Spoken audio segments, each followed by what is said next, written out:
few months until I finally got on the road. And then I've been training over at MPW with Ray Rojas. So he stayed low level. He came on the WCW at the time a couple times, but he coaches out there now. He runs a Paranormal Activity YouTube show that that's actually his living. Like he does pretty well for himself off a Paranormal Activity show. I died, man. I'm telling you. Who is your favorite current male and female WWE wrestler? All right, I'm gonna be biased again. Odyssey Jones, big shout out, baby. You the man. And then female wrestler, man, there's some good ones right now. And they're up and coming. You don't see as much of them I wish you would. Man,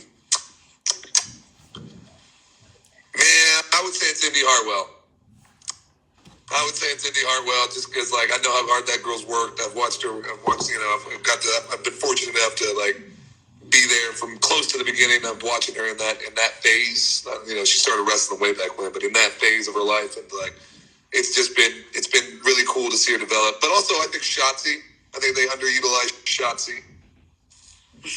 Yeah, no, that girl's a treat, man. Yeah, I think they should definitely bring Indi Hartwell to the roster. Yeah, hey man, like they'll bring her up when they know it's the right time and when she's ready and such. She definitely is there. I think so. I'm a big fan, but that's a call for them, and they'll get it right when the time comes. What are your hobbies other than wrestling? I fish, man. And I go fishing a lot, man. But other than that, I work and I fish, man. I own 2 businesses outside of this. Plus, I have a day job I do time to time. So, like when I say day job, I go out and I, again, run an entrepreneurial thing because I can't stand working for other people. It's hard for me. So that takes up a lot of my time. Honestly, is what I've been working on those things. But if I can, man, you'll catch me on the water. If you got told you couldn't medically wrestle for the rest of your life, what would you do? Come home and enjoy my family. I got a lot of family. I'm blessed to have a lot of nieces and nephews, and I don't have any children of my own or anything like that. But I would come home and I have, like I said, we have a lot of things here that we work on. So it would just be me coming home and getting to work on the rest of my life with my family. So it would never be bad.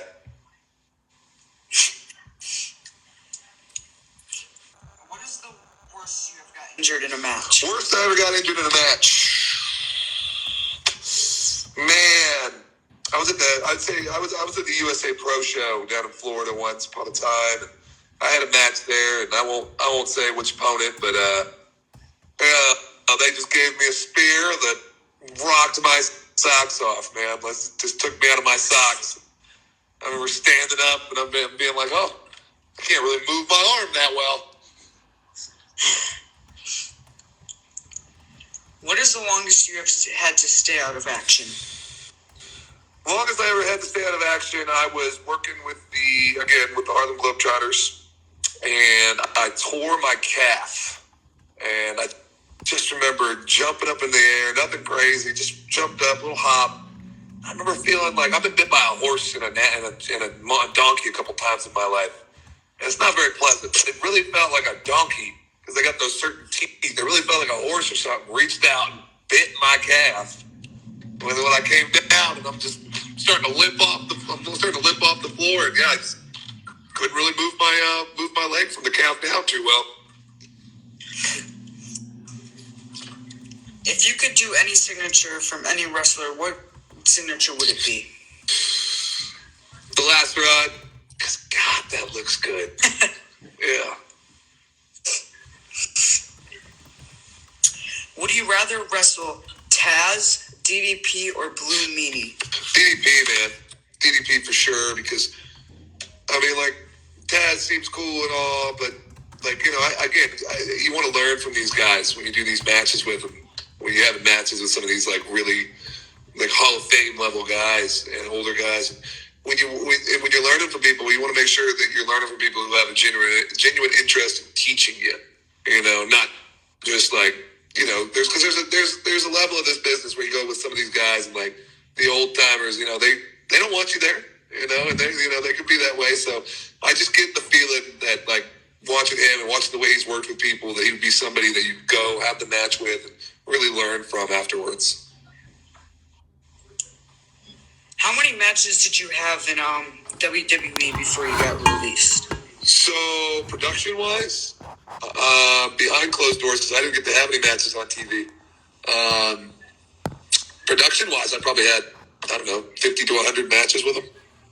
So, like, in the course of 2 years during COVID, like, had COVID not been around, there would have been a lot more. Like, there would have been matches, way more than that. But because of COVID, man, there was like 6 months of nothing. So it kind of really cut into the development time in that regard. Didn't you wrestle a, Superstar Spectacle? Nah, that was Suki and Shanky. Oh, yeah. Yeah, that was the other big guys. Yeah.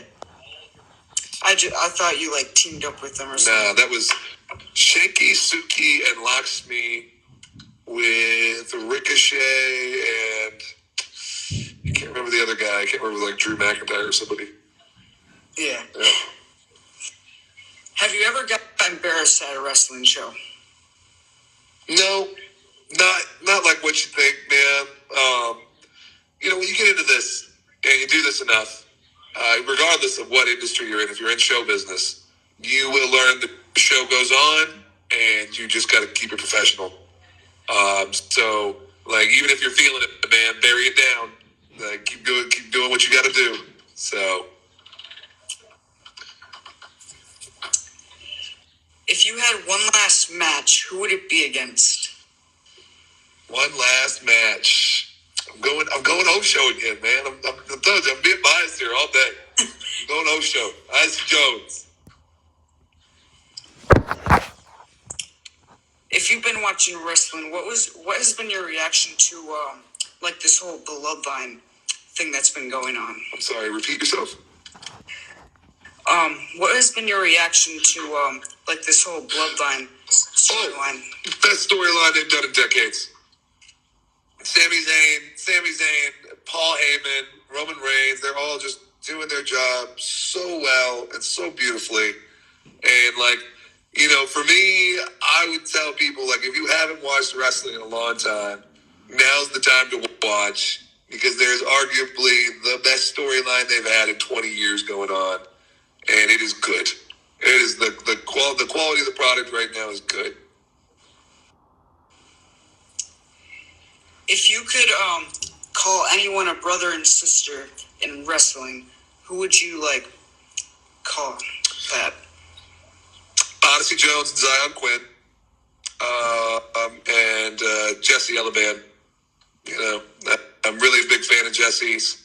Think she's, the hell of a person, hell of a worker, and I can't, they might have cut her, but I'm excited to see what the future holds for her, because I know she has a lot of exciting things coming up, and she's gonna do well for herself. If you had a mixed match challenge match, who would you choose to be your partner? Like intergender? Yeah. Jesse. All day. Yeah, Jesse Elaban or Caden Carter, because I'm a huge fan of Caden. I think Casey Catanzaro would be cool too, because again, love the contrast. Never stand on my head and swanton into somebody. Yeah, have her go on your shoulders and then do flip on her. Exactly. So But hey, Blake, I have to apologize, man, because it is now 3:00. I unfortunately have to go. I have a meeting I have to get to. Oh, all right. Yeah, man. But hey, it has been an absolute pleasure. I want to thank everybody for tuning in. You want to? Yeah? You want to say anything?